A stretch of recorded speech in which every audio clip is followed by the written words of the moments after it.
السلام علیکم۔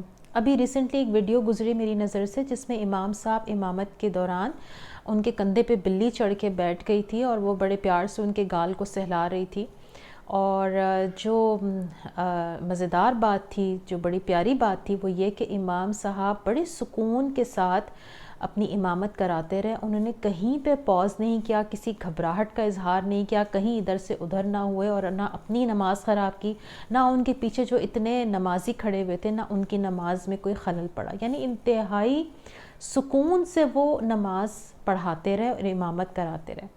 اور سکون، جیسا کہ ہم سب جانتے ہیں کہ نماز کا ایک بیسک رکن ہے۔ سکون کیا ہے؟ مراقبہ، یعنی نماز ایک بہترین مراقبہ ہے۔ تو جب آپ سکون کے ساتھ، ٹھہراؤ کے ساتھ نماز پڑھتے ہیں، فوکس ہو کے نماز پڑھتے ہیں، تو آپ بیسکلی اپنے دماغ کو بھی پرسکون رکھتے ہیں، آپ کی باڈی میں سکون آتا ہے، آپ کی باڈی میں ایک اطمینان اور ٹھہراؤ کی کیفیت پیدا ہوتی ہے۔ ہم کیسے نماز پڑھتے ہیں؟ کبھی ہم سر کھجا رہے ہوتے ہیں، کبھی ہم اپنے کپڑے درست کر رہے ہوتے ہیں، اور کچھ نہیں تو ہم نیچے دیکھتے دیکھتے میں ادھر ادھر نظریں بھی گھما لیتے ہیں۔ تو اللہ تعالیٰ ہم سب کی اس کوتاہیوں کو معاف فرمائے۔ اب بینگ اے تھیراپسٹ، اس ویڈیو کو دیکھتے ہوئے میرے ذہن میں ایک بات اور گردش کر رہی تھی، سوچا میں آج آپ سب کے ساتھ وہ بات ضرور شیئر کروں۔ چونکہ آج کل رمضان چل رہے ہیں اور تراویح کا موقع ملتا ہے، تو تراویح کے دوران میرے پیچھے والی خاتون نماز پڑھتے میں ان کے جو 3-4 سال کی بیٹی تھی، وہ ان کو مستقل ٹھوکے مار رہی تھی، کبھی ان کی ٹانگ سے لپٹ رہی تھی، کبھی ان کے کپڑے کھینچ رہی تھی، کبھی امی امی کر کے ان کو آواز دے رہی تھی۔ جیسے ہی سلام پھیرا گیا تو ان خاتون کی پیچھے سے آواز آئی، کیا مشکل ہے، نماز تو چین سے پڑھنے دیا کرو مجھے۔ اب میں ان جملوں کو پڑھتے ہوئے سوچ رہی تھی کہ جس ماں کے منہ سے اس قسم کے جملے اس بچی سے کہے جا رہے ہیں، تو اس بچے کے دل میں نماز سے کیا خاک رغبت پیدا ہوگی؟ کیا وہ اپنے رب سے پیار کر سکے گی؟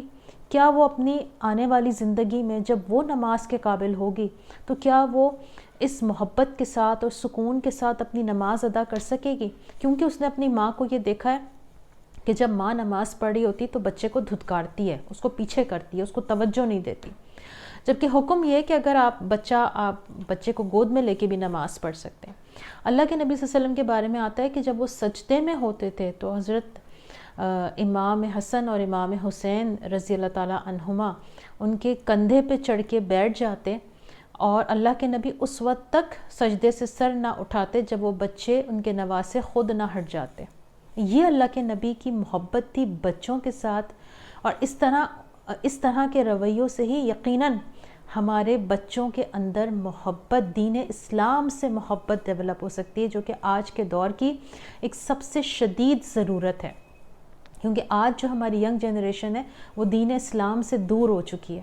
تو اگر آپ سب چاہتے ہیں کہ آپ کے بچے اللہ سے محبت کریں، ان کا کنیکشن اللہ تعالیٰ کے ساتھ بلٹ اپ ہو جائے، وہ نمازوں کو شوق خشوع سے پڑھیں، شوق سے پڑھیں، آپ کو پیچھے پیچھے ڈنڈا لے کے نہ پھرنا پڑے کہ نماز پڑھ لو اور وہ جھوٹ بولتے ہیں کہ ہم نے پڑھ لی ہے، اب آپ کر لیں جو آپ کو کرنا ہے۔ تو اس قسم کی سچویشن سے بچنے کے لیے بہت ضروری ہے پیرنٹس کے لیے کہ وہ اپنے بچوں کے اندر اگر نماز کا شوق پیدا کرنا چاہتے ہیں، تو خاص کر میری ان ماؤں سے گزارش ہے کہ نماز کے بعد کبھی بھی بچوں کو اس طرح کے جملے نہ کہیں کہ تم نے میری نماز پڑھنی مشکل کر دی تھی، تم نے تو میری زندگی عذاب کر دی ہے۔ تو اس قسم کے جملے بچوں کو نہ صرف آپ سے اوفینڈ کریں گے بلکہ دین اسلام سے بھی اوفینڈ کریں گے، نماز سے بھی اوفینڈ کریں گے، جس کی جواب دہی یقیناً ماں باپ کو کرنی ہوگی۔ تو اپنا بہت سا خیال رکھیے۔